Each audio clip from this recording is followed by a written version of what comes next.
Nuestro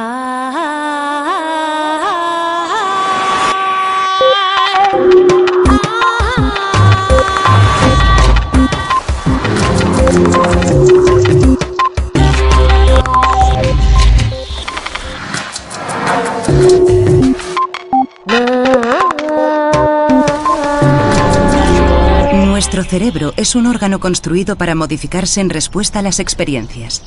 Richard Davidson. Vivimos inmersos en nuestra rutina cotidiana, sumergidos en una serie de gestos y situaciones que se repiten día a día, de la mañana a la noche. Pero en realidad, de lo que rara vez somos conscientes es de que estamos programados, más que cualquier otro animal, para cambiar, para aprender y para dejar que nuestro entorno moldee el sustrato de nuestros pensamientos, el cerebro.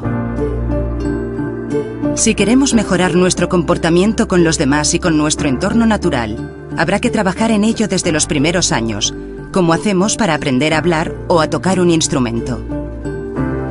Hoy en Redes escucharemos propuestas venidas de la neurociencia para mejorar la educación, y con el psicólogo Daniel Goleman descubriremos cómo consumir en el futuro para ser unos mejores huéspedes de este planeta.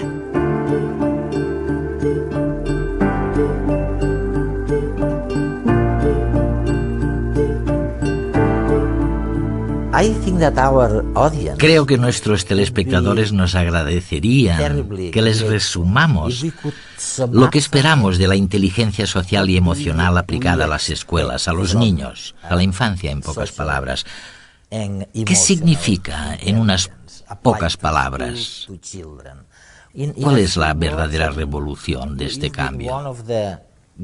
Ha sido uno de los grandes investigadores que ha aplicado esta práctica en los Estados Unidos. ¿Qué significa todo eso? El tipo de habilidades de las que hablamos incluyen habilidades para aprender a dominar las emociones, en concreto la capacidad de controlar las emociones negativas, para que cuando ocurre una adversidad, éstas no persistan más de lo necesario. Las personas, y los niños concretamente, pueden aprender a disipar estas emociones negativas para volver al estado inicial.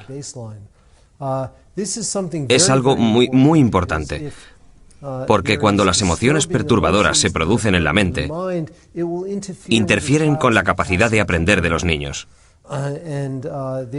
Por consiguiente, la habilidad de controlar las emociones es crucial para ayudar a que los niños aprendan mejor. Otra habilidad consiste en aprender a prestar atención de una manera mejor. Aprender a concentrarse.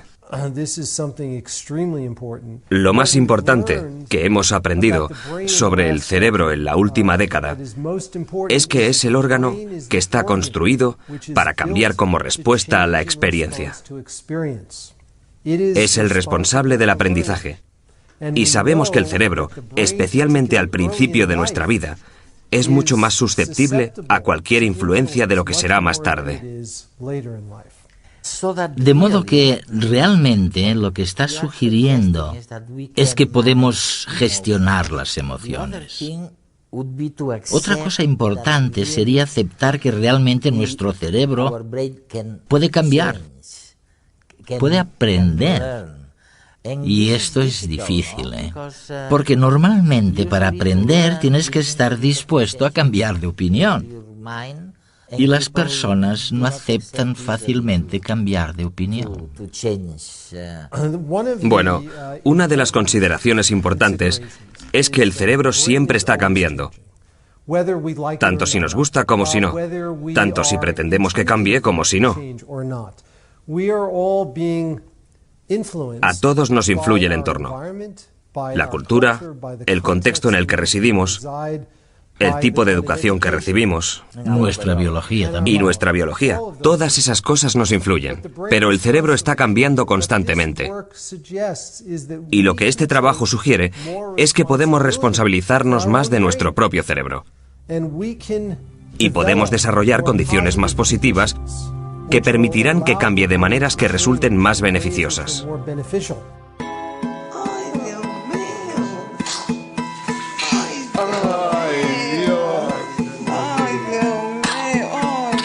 Desde el nacimiento, nuestro cerebro va modificándose, adaptándose con cada nueva experiencia, porque está construido con ese fin. Cada evento, cada suceso bueno y malo, va dejando su huella en el cerebro, creando a su paso un camino neuronal. Puede que ello nos haga sentir víctimas de nuestro pasado, el cual ha trazado caminos neuronales demasiado trillados, demasiado hondos, que nos hacen reaccionar automáticamente. Sin embargo, lo que realmente supone es que somos los dueños y responsables de nuestra vida y nuestra mente.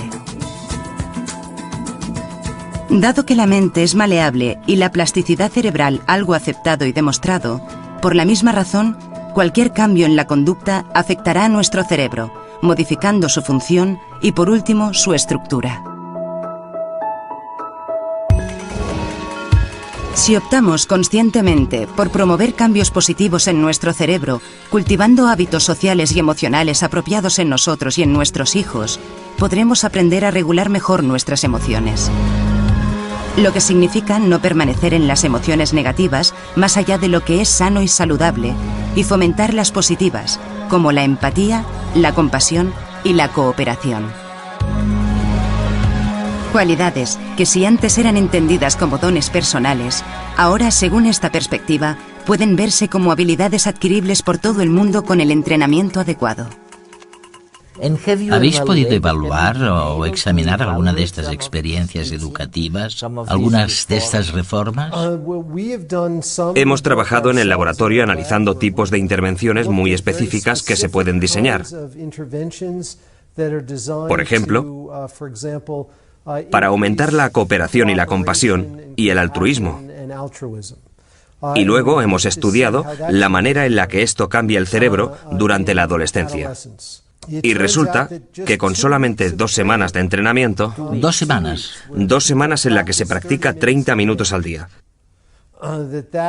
Pues bien, con esto basta para poder detectar cambios que suceden en el cerebro tras solamente 2 semanas. ¿Y te refieres a asuntos como el altruismo, nada menos, y la compasión? Hay cambios específicos en el cerebro que están asociados con los cambios en el altruismo y que se pueden medir conductualmente. Y todo lo que sabemos sobre el cerebro nos indica que cuanto antes se realice la intervención, tanto mejor, porque habrá más probabilidades de que sus consecuencias persistan durante un periodo de tiempo más largo. Y para este asunto de enseñar más altruismo, menos violencia, más empatía, ¿a qué edad crees que es más efectivo? Basándome en lo que sabemos sobre el cerebro, las intervenciones que se producen antes de la adolescencia tienen un impacto mucho más duradero que las que se producen después de la adolescencia. Sabemos, por ejemplo, que una de las partes más críticas del cerebro a la hora de controlar las emociones es la corteza prefrontal, una región situada en la parte delantera del cerebro. Y sigue desarrollándose hasta un poco después de la adolescencia, hasta los 20 años aproximadamente. 20, 25 años. Sí. De manera que las intervenciones que se produzcan antes de eso serán más útiles. Además, es muy probable que haya una gran transición entre los 5 y los 7 años de edad en los humanos. Hay muchos motivos para creer también que las intervenciones que se hagan antes de esa transición serán especialmente eficaces a la hora de sentar las bases con habilidades que, si persisten, permitirán otras habilidades que se asienten en ellas. Es como una especie de andamiaje. Hay una necesidad acuciante de investigar más en este campo, porque apenas se han realizado estudios sobre la influencia del aprendizaje social y emocional en el cerebro.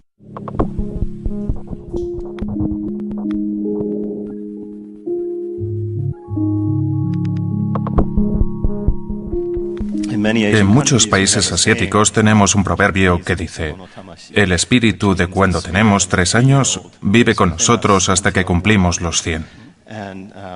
Es decir, que el desarrollo temprano influye en el resto de nuestra vida. El neurocientífico Takao Henge investiga en la Universidad de Harvard cómo se establecen las conexiones cerebrales en los primeros años de vida y conoce muy bien los estudios actuales sobre la capacidad de cambio del cerebro en función de su entorno. Este es un tema que estamos investigando y estudiando, y resulta bastante sorprendente el hallar ejemplos, desde los ratones hasta los humanos, de mecanismos biológicos presentes en todas las especies y que hacen a nuestro cerebro extremadamente plástico. Al principio de la vida es muy flexible y luego se hace más rígido. He pensado que podría daros un par de ejemplos. Michael Meaney estudia el cuidado parental y maternal y en una serie de experimentos muy elegantes en ratas ha descubierto que incluso en el mundo de las ratas hay madres buenas y malas. El cuidado maternal en el mundo roedor implica lamer y limpiar, cuidar a las crías. Y esto es algo que se puede cuantificar. Michael ha demostrado que desde el principio, si una ratita hembra nace de una madre poco cariñosa y recibe poca atención, cuando crezca será una mala madre, además de sufrir otros déficits cognitivos en el aprendizaje y la memoria, por ejemplo. Y hay una base molecular bioquímica muy buena para esto en el cerebro. Pero lo asombroso de su trabajo es la idea que tuvo. Las crías de rata que habían nacido de una mala madre las dio de acogida a una buena madre, una que las lamiera y aseara mucho. Y resulta que, en este caso, incluso las ratitas que estaban genéticamente predispuestas a ser malas madres en el futuro, modificaron su conducta. Si habían recibido los cuidados de una buena madre adoptiva, las ratitas crecían y se convertían en buenas madres que lamían y acicalaban mucho a sus crías. Se trata de un cambio epigenético espectacular que, de hecho, se debe a la modificación del gen de un receptor hormonal concreto. Este mismo año han publicado la asombrosa versión humana de esto. Al tener acceso al cerebro humano de suicidas, desgraciadamente, que de niños habían sufrido adversidades bien documentadas. Y se descubrieron las mismas modificaciones en las personas que habían sufrido adversidades de niños frente a los que habían muerto de causas naturales o los que no presentaban un historial problemático. Se trata, pues, de un ejemplo claro de la conservación de un mecanismo molecular y de cómo las experiencias en las primeras etapas de vida dejan una huella permanente en el cerebro. Mundialmente conocido tras la publicación de su libro Inteligencia emocional en la década de los 90, Daniel Goleman ha seguido escribiendo sobre psicología y emociones, promoviendo la incorporación del aprendizaje social y emocional al currículo escolar. La última vez que nos vimos, Dan, fue en tu casa en Massachusetts. Y fue justo después de aquel éxito increíble que tuviste en todo el mundo. En aquella época fue realmente increíble, con tu libro La inteligencia emocional. Sí. Coincidió con un momento en que se vivía un cierto desencanto. Había menos expectativas en cuanto a las posibilidades de cambiar el mundo directamente, a través de la política, digamos. Y quizás una mejor forma de conseguirlo era aprender a manejar las propias emociones. Y una vez asumido por todos nosotros, por nuestra audiencia también, que podemos gestionar nuestras propias emociones, que podemos gestionar lo que tenemos dentro de nosotros, nos hablas ahora de la tradición contemplativa, de los budistas, como el Dalai Lama, que lo han estado haciendo durante décadas. Sí, eso es. Y tú preguntas muy acertadamente, ¿podemos aprovechar algo de su experiencia? ¿De aquello? Sí, yo estoy participando en esta conferencia con el Mind and Life Institute, que es un instituto que trabaja con el Dalai Lama. Se trata de un grupo de neurocientíficos que estudian las tradiciones antiguas de una filosofía y práctica como el budismo a fin de ver qué estrategias tienen para apaciguar la mente. para ser más compasivos, para aprender a concentrarse, lo que nos dijo el Dalai a los científicos fue: tomad estos métodos, sacadlos del contexto religioso, estudiadlos muy a fondo y si pueden ser de alguna ayuda para la gente, difundidlos por todas partes. Ahora estamos descubriendo que enseñar habilidades sociales y emocionales a los niños desde que tienen 5 años hasta la universidad es muy eficaz. Los vuelve mucho más cívicos, mucho mejores estudiantes. Es un error pensar que la cognición y las emociones son dos cosas totalmente separadas. Es la misma área cerebral. De modo que ayudar a los niños a gestionar mejor sus emociones significa que pueden aprender mejor. Ahora estamos estudiando los métodos contemplativos que se han venido utilizando durante siglos. Y en el catolicismo también, por cierto, no solo en el budismo. Toda gran religión ha utilizado alguna vez algún tipo de práctica contemplativa de desarrollo de la mente. Nosotros lo estamos estudiando para ver si podemos aprovecharlo y hacer algo por los niños para ayudarles a concentrarse. Hoy en día los niños y también sus padres son muy dispersos y necesitan más ayuda con esas habilidades. Hoy en día probablemente haya solo una docena de currículos escolares que enseñen a los niños mindfulness, que les enseñen a concentrarse mejor, a focalizar, a hacer introspección y a ser más compasivos. Se trata de programas piloto. Desde 1995, cuando escribí La inteligencia emocional, ha habido cientos de programas sobre aprendizaje social y emocional y creo que va a ocurrir lo mismo con este campo. ¿Es verdad? En la próxima década.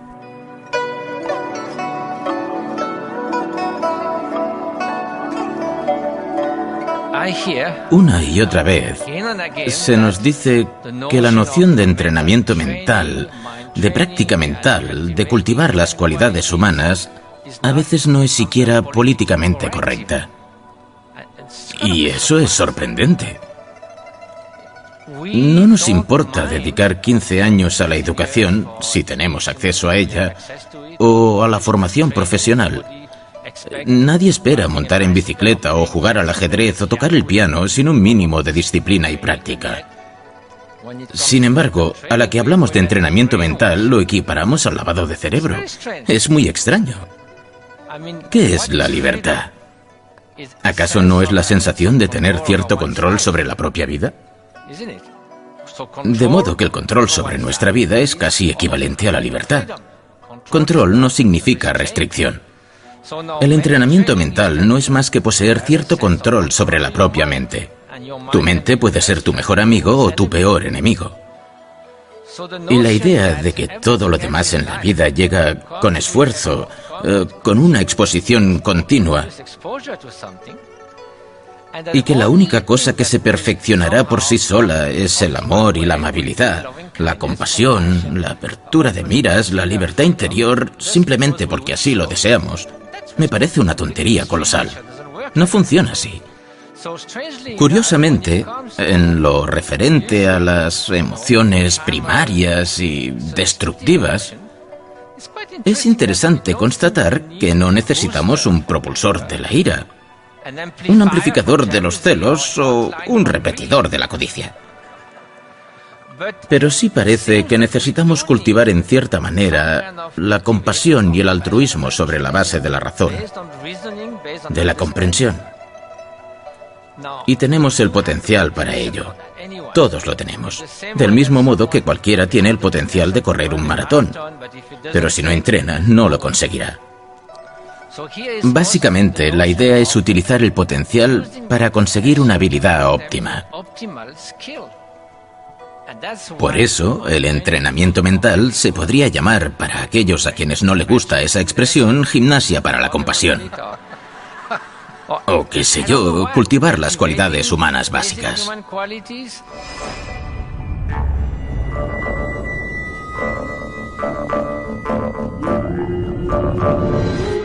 En 1921, Albert Einstein nos recordaba que el ser humano es también una parte del todo que llamamos universo. Una parte que se encuentra limitada a un tiempo y a un espacio determinado.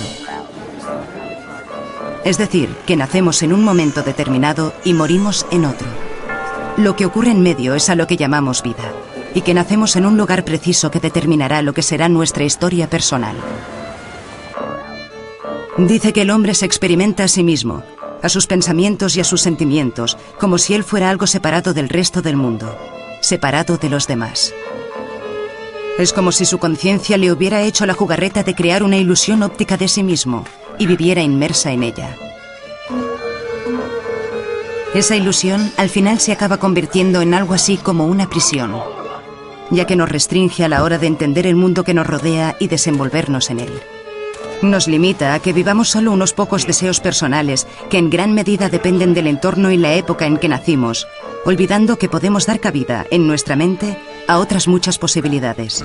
Esta ilusión también confina nuestro amor a unas pocas personas de nuestro entorno por las que sentimos afecto, como si el resto del mundo no existiera.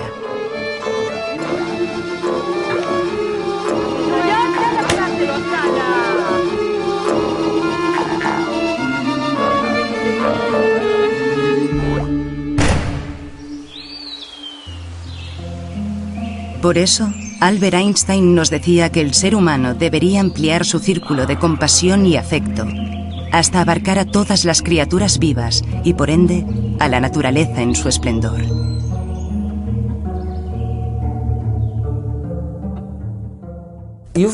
Recientemente has presentado otra idea nueva. Iba a decir que se trata de una idea tan utópica como lo fue en su día la inteligencia emocional. Hablas ahora de la inteligencia ecológica.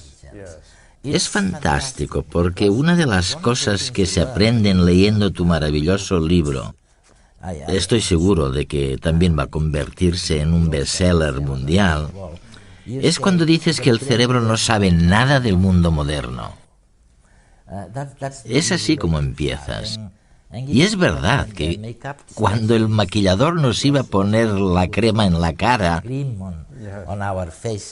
tú has preguntado por el ciclo de vida de este producto en concreto. ¿Cuál es el ciclo de vida?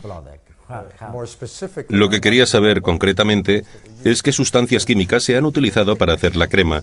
Si te fijas en el champú que utilizas, si constan los ingredientes, verás que pueden haber utilizado hasta 50 ingredientes para fabricar un champú, y cada uno es una sustancia química distinta. Hoy en día puedes mirar esa lista y los estudios médicos y descubrir que un componente puede provocar cáncer en ratones, otro provocar asma, etc. Y en eso consiste esta nueva ciencia. De una lista de 100 champúes te puede indicar cuál es más seguro y cuál es más peligroso. Esta información es nueva y es muy poderosa. Puede hacer lo mismo con todo lo que compramos, con cualquier artículo del supermercado. Un detergente, un juguete infantil, la ropa que llevamos. Todo tiene su historia y existe una ciencia nueva que toma cualquier objeto, cualquier producto y que, desde el primer minuto de obtención del material, de su fabricación y transporte, miden con suma precisión el impacto que tiene en el entorno, el grado de toxicidad para el agua y el suelo, para nuestra propia salud, para las personas que los han fabricado, para nuestros hijos cuando los traemos a casa, y les dan una puntuación basada en datos científicos. Ahora podemos encontrar esas puntuaciones en las tiendas. De hecho, la principal cadena de supermercados de Estados Unidos dice que lo va a hacer dentro de 2 semanas. Van a pedir a todos sus fabricantes que les proporcionen información sobre sus productos. Van a analizar los datos matemáticamente y van a darle a cada producto una puntuación para que puedas estar informado no solo del precio del producto, sino también de su nivel de seguridad, de su impacto sobre el planeta y de otras características. Es lo que llamamos tecnología disruptiva, porque cambia las reglas del juego. Significa que tú y yo, cuando vayamos de compras, podremos mirar si algo es tóxico, si es bueno o malo para el planeta, y así podremos elegir mejor. Cuanto más lo hagamos... O sea que los productores tendrán... Habrá un cambio en la cuota de mercado. ¿Esto es popular ahora? ¿No lo es? Si el productor en cuestión quiere sobrevivir, tendrá que ver qué puede hacer para mejorar el planeta, poner menos venenos en sus productos, etc. Así que lo que se crea es una fuerza de mercado que hará que los fabricantes estén constantemente mejorando sus productos para seguir siendo competitivos. El mundo de la abundancia material en el que nos hallamos inmersos tiene un precio muy alto que no se refleja en la etiqueta, por muy verde que ésta sea. Derrochamos, acumulamos y tiramos permanentemente. Ignoramos las consecuencias de la cadena de producción que tiene lugar para satisfacer los objetos de nuestras necesidades y caprichos. Una historia que comienza por los productos químicos de los que proceden los objetos consumidos, sigue por las condiciones de los que los fabrican, lejos, muy lejos de nosotros, su transporte, nuestro uso y lo que ocurre una vez las tiramos. Así, inconscientemente, estamos siendo víctimas de productos que un día fueron más beneficiosos que perjudiciales, pero que en el equilibrio actual resultan muy dañinos. Las bolsas de plástico que utilizamos en la compra, se estima, tardan en descomponerse entre 500 y 1000 años, pero las de papel consumen en su fabricación más energía que las otras y contaminan más agua. Los productos volátiles de la pintura fresca y las cortinas de plástico del baño son sustancias peligrosas que forman parte de la sopa química que hemos cocinado y en la que estamos imbuidos, ignorantes de todo ello. Los productos verdes a veces solo tienen de verde el nombre, gracias al marketing que potencia una de sus cualidades, sin considerar, por ejemplo, lo que supone el transporte de ese producto hasta la tienda en cuanto a emisiones de CO2. Riesgos que nuestro cerebro no registra, adaptado a otros mucho más ancestrales. Es complicado, pero en realidad, solo un estudio profundo de todos los pasos implicados en la fabricación de un producto y el desarrollo de un etiquetado informativamente transparente puede ayudarnos a saber lo que compramos, a ser responsables con cada una de nuestras elecciones, con nuestro entorno y, en definitiva, con nuestra vida.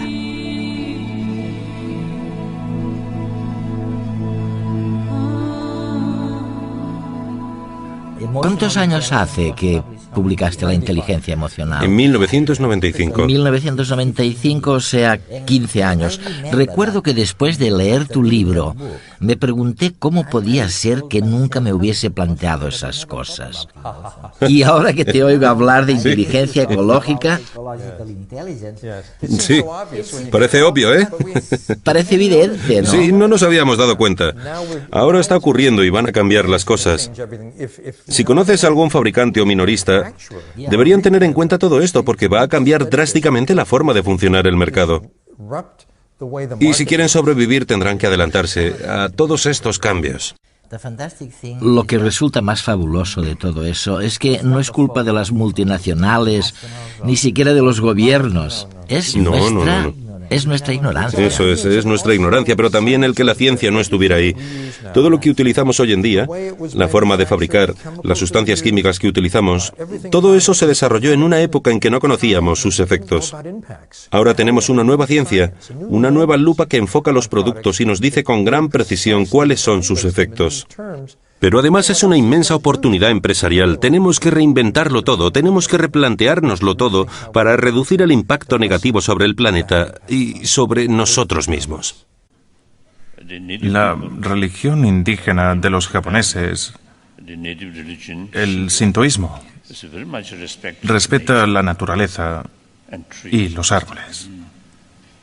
Y los indígenas americanos también hablaban de la tierra como la madre tierra, ¿no? Creo que esa tradición o concepto tiene muchísima relevancia en los tiempos modernos. A veces la ciencia y la tecnología generan la creencia o la confianza en que nosotros, los seres humanos, podemos controlar la naturaleza. Pero si miramos al mundo en su conjunto, no podemos controlarlo. Como con el calentamiento global, realmente deberíamos preocuparnos de la naturaleza y respetarla. En último término, somos una proyección de la naturaleza. ¿Acaso hay algo más necesario que una sociedad más altruista? Mathieu Ricard.